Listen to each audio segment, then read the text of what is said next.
So in this how-to we're going to change or replace the fuel filter.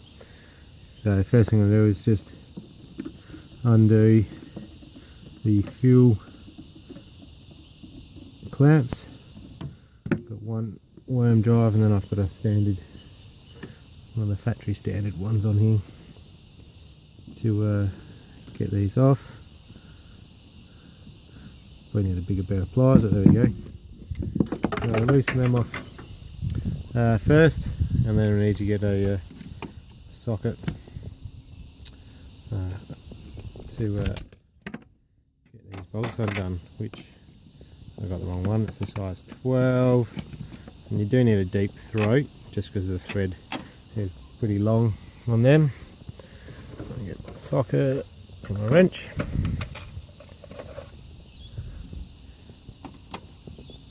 And then we undo that, and it's just a matter of undoing them and getting them off, and then I'll show you what the next step is. So once you've got those nuts off, the filter itself is loose, so you take the fuel lines off.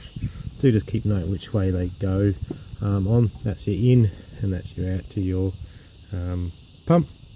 And the other thing you need to do is just disconnect the your water bleed off the bracket there, and then down there you can see that white, get my finger out there, is that white plug. That's actually the water sensor for the filter. So we'll just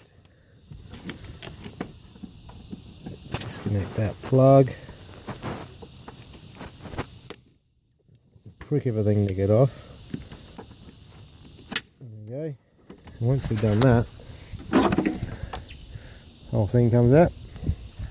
And what I do, turn it upside down, put it back in there, and then you can use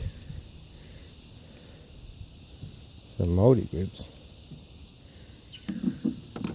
to get the water float out, because that needs to go back onto the new one, and you get something to hold. So you just loosen that off. It's not on very tight because it should have been done up and tight, so it's just a matter of loosening that off.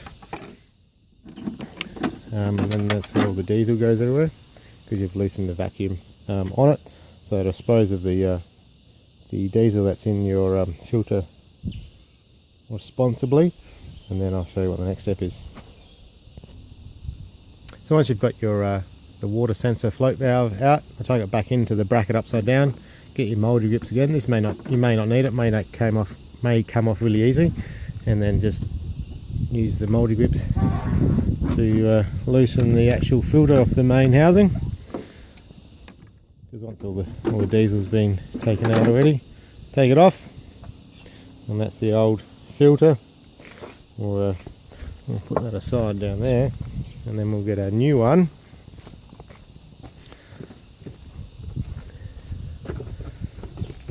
I use the Fleet Guard filters, some pretty good, cost effective. They're actually a Cummins use, so good enough for my Toyota. And then basically it's just a repeat of putting it back on.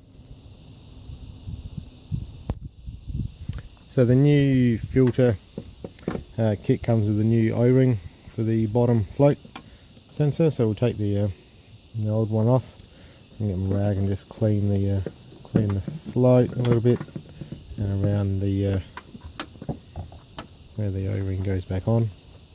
And we'll take that off and put onto there.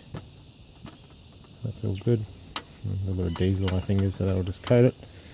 And then you whack that back in there and then do it up. I find it easier to take it off the bracket for this bit. I'm going to need 2 hands so I don't cross thread it.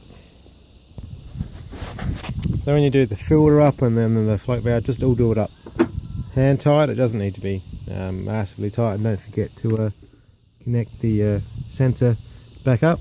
So if you get any water in your fuel, it will let you know, and then put it back on. And there's one last thing we need to do before we can completely connect it up. So we need to put in the fuel lines And what we'll do first is we'll put the intake one first. Now what I've done is I've put the main in, so from the fuel tank on, and then what you're going to do is you get your primer. I've left the out arm open, so now it's just going to prime the fuel filter. So the fuel filter, you feel it get harder when you know you've got fuel in there, so you just keep going till you get a bit of spurt of diesel come out, and then you can put the line back on. Just stops any air going through the pump so the car doesn't stall or shake, rattle and roll. So just keep doing that next little bit, and but you need to have that off so the air can get out, otherwise you've got nowhere for the air to go. That's it, and it's full. And then put that back on, put your clamp back on, and then that's the fuel filter all done. And then you've got another, what was it, 20,000 I think it is service intervals for the filter.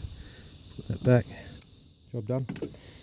Easy as, quick, easy changeover.